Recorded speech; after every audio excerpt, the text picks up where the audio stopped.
Después hablan অন্ডকোষ এমনভাবে চেপে ধরছে যে আমার শ্বাসরোধ হয়ে যাওয়া মারা যাওয়ার উপক্রম হয়েছে। এরপর আমাকে চেয়ার থেকে ফেলে দেয়, আমি নিচে ফেলাই, আমার বুকে পাড়া দিয়ে ধরে, গলা পাড়া দিয়ে ধরে। আমি যদি ওখানে বলতাম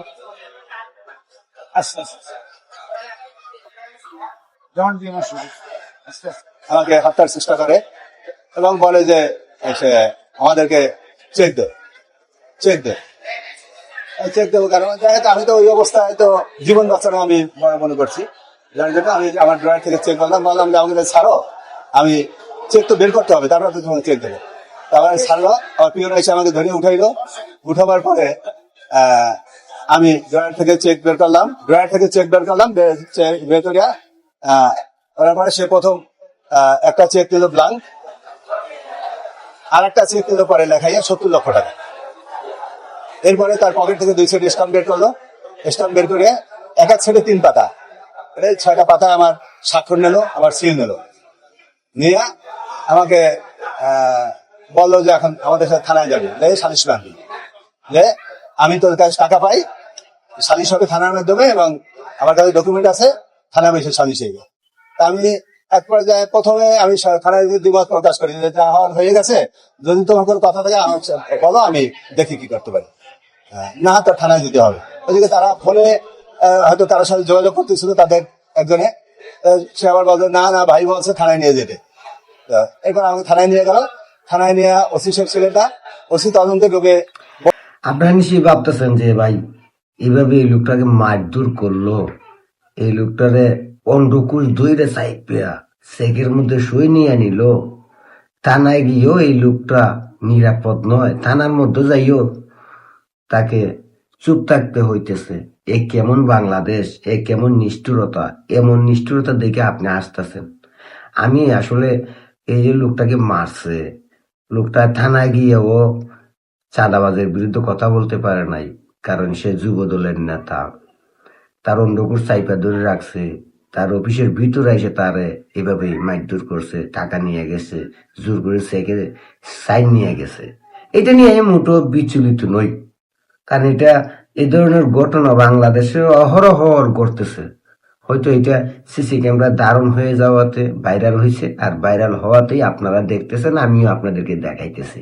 এটা নিয়ে বিচলিত না, কারণ বাংলাদেশে এ ধরনের ঘটনা প্রতিদিন হচ্ছে, শত শত হচ্ছে। নতুন Bangladesh, I have a plan, Tarek ভাইয়ের বাংলাদেশ, কিছু করার নাই। তবে আমার কাছে এখানে নতুন 2টা জিনিস পাইছি, খুঁজে, এই জন্য আমি হাসতেছি। কেন জানেন? সারা জীবন দেখলাম অস্ত্র নিয়ে মানুষ চাঁদাবাজি করে, দা, ছুরি, পিস্তল, এইসব জিনিস নিয়ে মানুষ চাঁদাবাজি করে। কিন্তু এই প্রথম আমি দেখলাম অন্ডকুর সাইপাও যে চাঁদাবাজি করা যায়, এর চেয়ে বড় কিছু আর লাগে? হ্যাঁ, আপনার অস্ত্রের প্রয়োজন নাই ভাই। এই যুবদল নেতারা দেখা বাংলাদেশে যত চাঁদাবাজ আছেন তারা একটা নতুন জিনিস শিখলো, যে অস্ত্র লাগবে না। অস্ত্র থাকলে তো পুলিশ ধরবে। অফিসে যাবেন, অন্ডকুর সাইপা ধরবেন, যতক্ষণ পর্যন্ত চেকে সাইন না করবে ততক্ষণ পর্যন্ত অন্ডকুর সিপা ধরে রাখবেন, 2-1 সাথে নিয়ে যাবেন, ওরা অন্যদের বাধা দিবে আর আপনি অন্ডকুর সাইপা ধরে রাখবেন। এই যে চাঁদাবাজির নতুন টেকনিক যুবদল নেতা শিখাইলো এই 24-এর বাংলাদেশে, এটা কি কম? এটাই তো শিকার প্রয়োজন, কোনো অস্ত্রের প্রয়োজন নাই।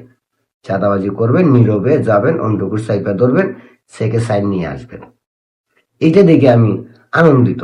দেশের চাঁদাবাজরা এই জিনিসটা ফলো করা উচিত, তাহলে বাংলাদেশে অস্ত্রের জঞ্জনানিটা কমে আসবে। আর একটা জিনিস দেখে মজা পাইলাম, এই বৃদ্ধ লোক থানায় গেল, থানায় গিয়েও সাহস করে বলতে পারতেছে না যে আমার সাথে এমন অত্যাচার হয়েছে, আমার উপর হামলা হয়েছে, আমার কাছ থেকে জোরে চেক সাইন নিয়ে গেছে। থানার ভিতরে গিয়েও এই লোকটা স্বীকার করার সাহস পাইতেছে না যে আমার উপরে নির্যাতন হয়েছে, আমার কাছ থেকে চাঁদা আদায় করছে। এই যে আরেকটা নতুন জিনিস, দেশের মানুষের এই জিনিসটা শিখা প্রয়োজন, দেখা প্রয়োজন, অভিজ্ঞতার বিষয়। বুঝতে হবে এখন আপনি থানার ভিতরেও নিরাপদ নয়। তার মানে চুপ থাকেন, চাঁদাবাজ আসলে নীরবে চাঁদা দিয়ে দেন, না হলে আপনার অন্ডকোষ ছিঁড়ে ফেলবে, আর আপনি থানায় গিয়েও বলতে পারবেন না যে আমার সঙ্গে অন্যায় হয়েছে, কারণ থানার ভিতরেও আপনার অন্ডকোষ সাইপা ধরতে পারে। এই জন্য আমি হাসতেছি ভাই, যে বাংলাদেশে থানার ভিতরে গিয়েও স্বীকার করা যায় না আমি অত্যাচারের শিকার, আমার উপর অন্যায় হয়েছে, সেই বাংলাদেশে আপনি কার কাছে বিচারের জন্য যাবেন? সবাই তার প্রধানমন্ত্রীর কাছে যাইয়া বলতে পারবে না যে স্যার আমার এই অবস্থা হয়েছে, প্রধানমন্ত্রী আমার সঙ্গে অন্যায় হয়েছে। যাইতে হবে তো থানায়। এখন থানাতে গিয়েও যদি আপনি সত্যি কথা বলতে না পারেন, তাহলে তার যাওয়ার জায়গা নেই। তাই চুপচাপ চাঁদা দিবেন। আর চাঁদাবাজ ভাইয়েরা, আপনারা তো নতুন একটা টেকনিক শিখলেন, অন্ডকোষ ধীরে ধীরে চাঁদা নেবেন, তাতে ঝামেলা মুক্ত থাকবেন, কোনো করতে হবে না, রক্ত বের হবে না, প্রমাণও থাকবে না।